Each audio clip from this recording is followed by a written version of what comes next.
श्रीमन्नारायण नारायण नारायण। बोलिए भागवत भगवान की जय। आप समस्त भक्त वृंदों को मेरा सादर प्रणाम। इस समय प्रस्तुत है श्रीमद् भागवत महापुराण तृतीय स्कंद 31वें अध्याय के 21वें श्लोक से।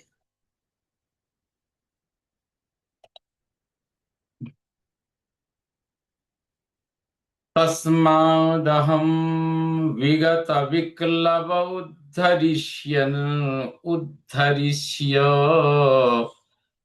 तस्मादहं विगत विक्लव उद्धरिष्य आत्मानमासु तमसः सुहृदात्मनैव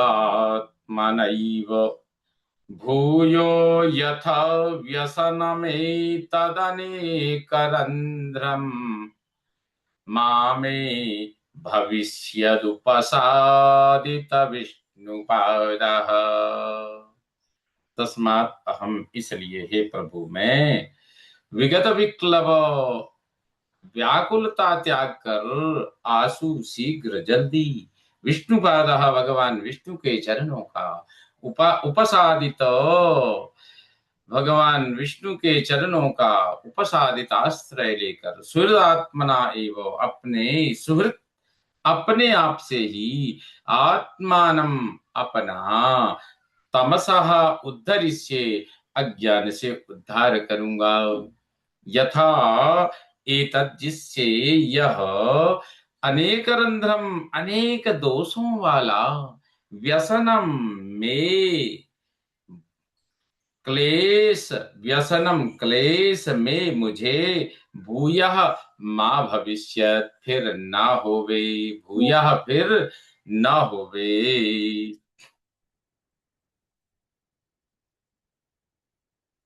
जीव कहता है कि इसलिए मैं व्याकुलता त्याग कर शीघ्र भगवान विष्णु के चरणों का आश्रय लेकर सुहृत अपने आप से ही अपना अज्ञान से उद्धार करूंगा, जिससे यह अनेक दोषों वाला क्लेश मुझे फिर ना होवे। इस प्रकार कपिल भगवान कहते हैं, माता एव कपिल उवाच एवं कृतमतिर्गर्भे दशमास्यः स्तुवन् ऋषिः सद्यः क्षिपत्यवाचीनम् प्रसूत्यै सूतिमारुतः। एवं कृतमति ही, ऐसा निश्चय करके, गर्भे स्तुवन, गर्भ में भगवान की स्तुति करते, ऋषि ही ज्ञान संपन्न हुए को, सूति मारुतः प्रसव वायु, प्रसूत्यै प्रसव के लिए, सद्यः अवाचीनम तुरंत नीचे क्षिपति फेंकता है। कहते हैं, कपिल भगवान कहते हैं, माता ऐसा यद्यपि वह गर्भस्थ शिशु निश्चय करके गर्भ में भगवान की स्तुति करते, ज्ञान संपन्न हुए उस बालक को, ऋषि को, प्रसव वायु, प्रसव के लिए तुरंत नीचे फेंकता है। तेनावसृष्टः सहसा कृत्वा वाक्शिर आतुरः विनिष्क्रामति कृच्छ्रेण निरुच्छ्वासो गतस्मृतिः। तेन सहसा अवसृष्टः, उसके द्वारा अचानक धक्का दिए जाने पर, अवाक शिरः नीचे सिर, कृत्वा करके नीचे सिर करके, आतुरः व्याकुल होकर, निरुच्छ्वासा श्वास की गति रुक जाती है, गत स्मृति स्मृति नष्ट हो जाती है, कृच्छ्रेण कष्ट से, विनिष्क्रामति कष्ट से बाहर निकलता है। भगवान कपिल कहते हैं, माता इस प्रकार वह 7वें महीने से ही गर्भ में भगवान से अनेक प्रकार की प्रार्थनाएं करते हुए बाहर आने के लिए नहीं सोचता है, लेकिन वो प्रसव वायु उसको अपने वेग से बाहर करती है, और उसको जब प्रसव वायु का वेग बढ़ता है तो अचानक ही उसकी सारी स्मृतियां विनष्ट हो जाती हैं और उसके द्वारा अचानक धक्का दिए जाने पर नीचे सिर करके व्याकुल होकर श्वास की गति रुक जाती है, स्मृति नष्ट हो जाती है, कष्ट से वह बाहर निकल आता है। पतितो भुव्य श्रृंगमूत्रे विष्टा भूरिव चेष्टते रोरुयति गते ज्ञाने विपरीतां गतिं गतः। अश्रिंगमूत्रे, रक्त मूत्र में भुवि पतितः, पृथ्वी पर गिरकर विष्टा विष्ठा भूः इव, विष्ठा में उत्पन्न होने वाले कीड़ों के समान, विष्ठा भूः इव, विष्ठा में उत्पन्न होने वाले कीड़ों के कीड़े के समान, कीड़ों के समान चेष्टते, चेष्टा करता है। गते ज्ञाने, ज्ञान के नष्ट हो जाने से विपरीताम गतिम, उल्टी दशा को, गति ही रोरुयति, पहुंचा, उल्टी दशा को पहुंचा, वह रोता है, उल्टी दशा में आ गया और रोता रुदन करने लगता है। तो कहते हैं कपिल भगवान कि हे माता, इस प्रकार से बाहर आया हुआ जीव रक्त मूत्र में पृथ्वी पर गिरकर विष्ठा में उत्पन्न होने वाले कीड़ों के समान चेष्टा करता है, ज्ञान नष्ट हो जाने से उल्टी दशा को पहुंचा रोता है। परच्छन्दं न विदुषा पुष्यमाणो जनेन सह अनभिप्रेतमापन्नः प्रत्याख्यातु मनीश्वरः। न विदुषा, उसकी स्थिति न जानने वाले, जनेन पुष्यमाणः, लोगों से पालित होता, परच्छन्दम, परवश होता है, अनभिप्रेतम, प्रतिकूल स्थिति, आपन्न आने पर, प्रत्याख्यातुम, प्रतिवाद मना करने में, अनीश्वर, असमर्थ होता है।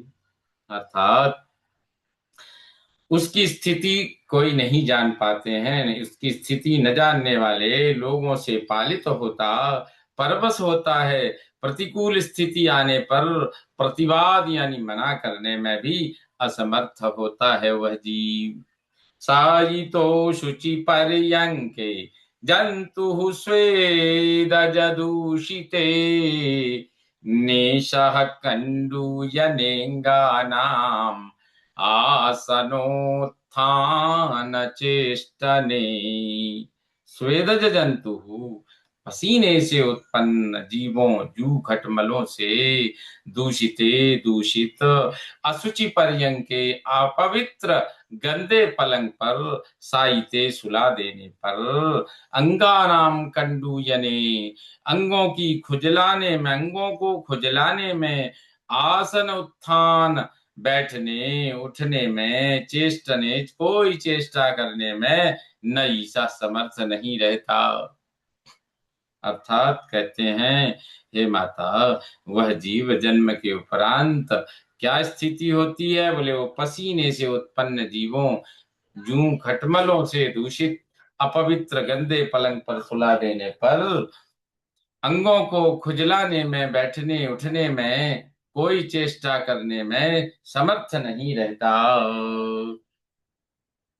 तुदन्त्यामत्वचं दंसा मस्का मत्कुणादयः रुदन्तं विगतज्ञानं कृमयः कृमिकं यथा। यथा कृमिकम कृमयः, जैसे कीड़े को दूसरे कीड़े, एक कीड़े को दूसरे कीड़े काटते हैं, दंसा, मशका, डांस, मच्छर, मत्कुणादयः, खटमल आदि, विगत ज्ञानम, ज्ञान रहित होकर, रुदंतम, रोते हुए, आमत्वचम, उसकी कच्ची त्वचा को, तुदंती, काटते रहते हैं। अर्थात कहते हैं जैसे कीड़े को दूसरे कीड़े काटते हैं, डांस, मच्छर, खटमल आदि ज्ञान रहित होकर रोते हुए उसको, कच्ची त्वचा को काटते रहते हैं, इत्येवं शैशवं भुक्त्वा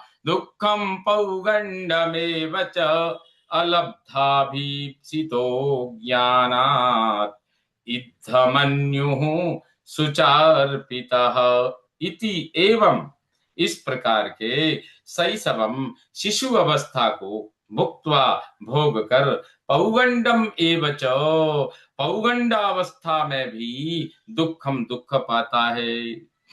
आप अभीप्सिता जो पाना चाहता है, अलब्धा उसे न पाकर, अज्ञानात ना समझी से, इद्धमन्यु क्रोध बढ़ता है, सुचार पिता शोकाकुल हो जाता है। कहते हैं इस प्रकार के शिशु अवस्था को भोग कर पौगंड अवस्था में भी दुख पाता है। जो पाना चाहता है उसे न पाकर ना समझी से क्रोध बढ़ता है और शोकाकुल हो जाता है। सहदेहे न माने न वर्धमाने न मन्युना करोति विग्रहं कामी कामिष्वन्ताय चात्मनः। देहे न सह देह के साथ साथ, माने न मन्युना अभिमान और क्रोध, वर्धमाने न बढ़ते जाने से, कामी कामनावश, आत्मनः च अपने ही, अंताय विनाश के लिए, कामिषु शत्रुता कर लेता है। भूतै पंचभिरारब्धे देहे देह्यबुधो सकृत् अहं ममेत्य सद्ग्राहः करोति कुमतिर्मतिम्। भूतैः पंचभिः पंच महाभूतों से आरब्धे देहे बने शरीर में ही अबुधा क्योंकि अज्ञानी है, कुमति ही देही दुर्बुद्धि जीव, असकृत निरंतर, अहम मम इति मैं मेरा, ऐसी असदग्राह असत को पकड़े रहने वाली, मतिम समझ, करोति मति कर लेता है, ऐसी समझ कर लेता है। अर्थात कहते हैं कपिल भगवान, हे कहते हैं कि हे माता, पंच महाभूतों से बने शरीर में क्योंकि अज्ञानी है, दुर्बुद्धि जीव निरंतर मैं मेरा ऐसी असत को पकड़े रहने वाली समझ कर लेता है। इस प्रकार श्रीमद् भागवत महापुराण तृतीय स्कंद 31वें अध्याय का यह 30वां श्लोक संपन्न हुआ। श्रीमन्नारायण नारायण नारायण। बोलिए भागवत भगवान की जय।